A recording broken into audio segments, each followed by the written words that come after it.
You ask Tiger to solve. This deals with linear equations with one unknown. The final result is y equals 9. Let's solve it step by step. Group all constants on the right side of the equation. Add 8 to both sides. Group like terms. Simplify the arithmetic.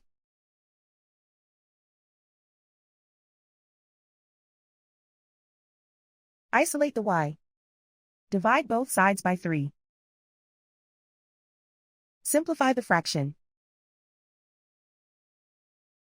Find the greatest common factor of the numerator and denominator. Factor out and cancel the greatest common factor. And so the final result is y equals 9.